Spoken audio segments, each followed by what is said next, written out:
Russian opposition leader Alexei Navalny sentenced to 2.5 years behind bars, sparking fresh protests in Russia that have seen more than 1,000 people arrested. In Myanmar, growing public resistance to the military coup amid international calls for the country's civilian leader to be released. And Amazon's Jeff Bezos to step down as CEO later this year. After 3 decades in the role, the multi-billionaire founder of the tech giant will become executive chairman instead. Thanks for tuning in to France 24. Glad to have you with us. I'm Claire Rush. In a high-profile hearing on Tuesday, Russian opposition leader Alexei Navalny was sentenced to 2.5 years in prison for violating parole conditions. The ruling has drawn condemnation from the West and has sparked fresh protests in Russia, with nearly 1,000 Navalny supporters detained on Tuesday. Mario Sofas has the story. Following calls for demonstration by allies of Kremlin critic Alexei Navalny, protest once again erupted on the streets of Moscow on Tuesday. Navalny's supporters converged on an area of the city centre after it was announced that he was being sentenced to more than 2.5 years in prison.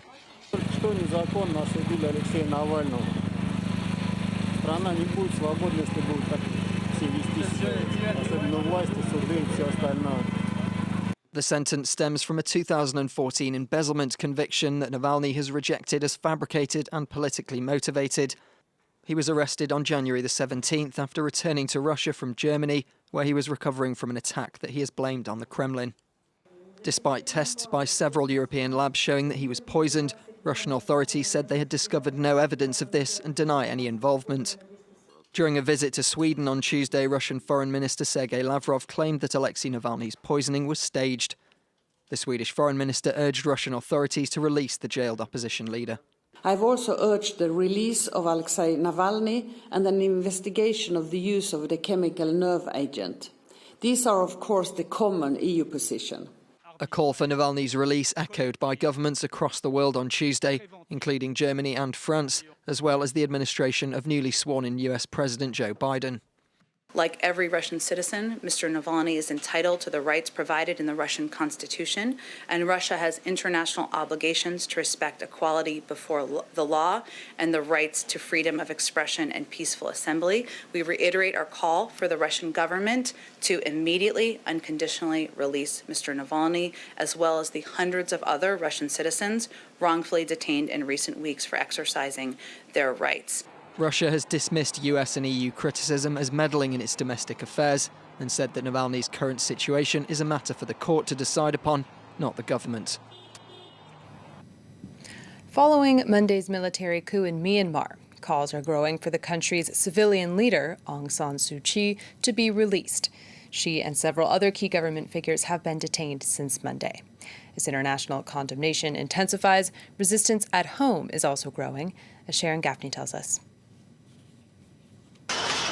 A show of opposition on the streets of Yangon after pro-democracy activists urged people to express their anger at Monday's military coup. Drivers honked horns and residents banged pots and pans, while others shouted their best wishes to detained political leaders, including Aung San Suu Kyi. Earlier, banks reopened and phone and internet services resumed, but this route to the city's international airport remained closed off.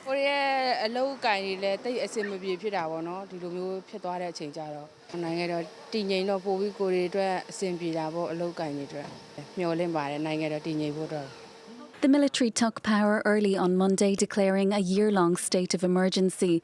It's already announced a major cabinet reshuffle, including the appointment of 11 new ministers and the sacking of 24 deputy ministers. Aung San Suu Kyi hasn't been seen since she was detained and is thought to be under house arrest at her official residence. It's understood that hundreds of members of parliament are being held in government housing in the capital. It's very, very important that the generals be held accountable for this illegal action. And there's a range of options that the international community has. Those are being considered right now. There's lots of discussions going on. But we're going to move into the action phase, I hope, as quickly as possible. The coup came after the army refused to accept November's election results, which gave Aung San Suu Kyi's party a landslide victory. It's accused her of fraud, but that's been denied by the Electoral Commission. Health officials sounding the alarm here in Paris. The highly contagious UK variant now accounts for up to 20% of new cases in the French capital, according to a hospital executive. The announcement comes as France and the EU more broadly face growing criticism over their sluggish vaccination drives.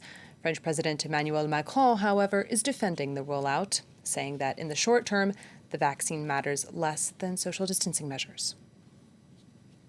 Ça n'est pas notre stratégie de vaccination qui permettra d'éviter à court terme un reconfinement ou non, ou qui nous permettra de gérer la situation de l'épidémie que nous connaissons aujourd'hui.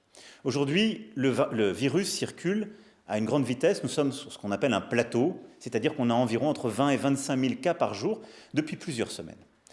Nous sommes à cette situation parce que nous avons pris des décisions plus tôt que d'autres et parce que nos concitoyens ont fait beaucoup d'efforts. Mais ce n'est pas la campagne de vaccination qui permettra de répondre à la pression que nous avons sur nos hôpitaux, sur nos réanimations. C'est notre mobilisation à tous. We don't care what country a vaccine comes from as long as it's safe and effective. Those were the words of French government spokesman Gabriel Attal on Monday. The debate is now on the table. Faced with shortages here in Europe, will it be necessary to turn to Russian or Chinese vaccines? Brian Quinn and our colleagues at François take a closer look. At this vaccination center east of Paris, everything is in place. The only section currently of any use, though, is the waiting area. Nous étions prévus pour une ouverture le 1er février et le préfet, il y a quelques jours, m'a indiqué que, faute de doses, il n'était pas possible en fait d'ouvrir. Though 3 vaccines have been approved in France, supply problems at European producers means doses are rare. So attention is turning to other horizons. Russia, for one, says it's ready to send the EU 100 million doses of its Sputnik vaccine. Dès lors qu'un laboratoire demande un enregistrement de son vaccin auprès de l'Agence européenne du médicament, c'est examiné, sans regarder sa nationalité. Ce qu'on veut, c'est que ce soit sûr et efficace. Russia says Sputnik V is 91.4% effective 28 days after the first injection. The country has indeed submitted its authorization request to the European Medicines Agency. Some 15 countries have already approved Sputnik V, including Argentina. But the rush to develop it meant that Russia skipped key trial phases. Pas de raison de penser que ce vaccin ne va pas être efficace, mais on n'a pas vu ce qu'on appelle les résultats de phase 3. Évidemment, on va avoir besoin de ces résultats-là si un jour on veut développer ce vaccin en Europe. On Tuesday, however, British medical journal The Lancet published the results of an independent phase 3 trial suggesting a 91.6% effectiveness rate for Sputnik V. Another potential option, Chinese vaccines. 2 are in use within China, one of which has been approved in Hungary. Chinese producers, though, have not yet requested approval by EU-wide regulators. And finally, a changing of the guard at Amazon. Founder Jeff Bezos says he will step down as CEO later this year. After nearly 3 decades in the role, he's set to become the company's executive chairman instead. Bezos built Amazon into one of the most successful companies in the world, revolutionizing online retail and making him the richest person on the planet for a time. The multi-billionaire says he plans to focus his energy on other business ventures. Alyssa Caverly reports. Jeff Bezos is leaving the company he founded 27 years ago. He will no longer be the chief executive CEO of Amazon. That role he will pass on to Andy Jassy, who until this promotion was the head of Amazon Web Services. Now, he started at the company in 1997, a company Bezos founded in 1994. So there's a very long history between these two men. And obviously, Bezos trusts Jassy to run the company the way that he would like it to be run. Bezos also announced that he will continue with Amazon in a different capacity. He will transition to the role of executive chair, which will allow him to pursue more of his other passions, including the Day One Fund, he said, the Bezos Earth Fund, Blue Origin, and of course, his interest in the Washington Post.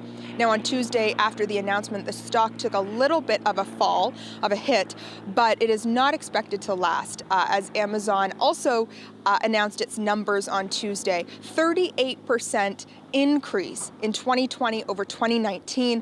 A lot of that to do with the pandemic and the fact that many people are now shopping online instead of going into retail stores to stay home more.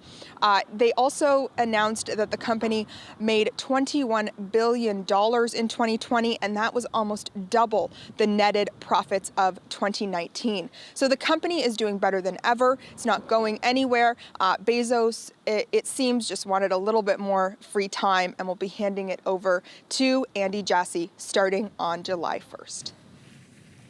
And that wraps up this bulletin here on France 24. But don't go away. There's more international news coming up next.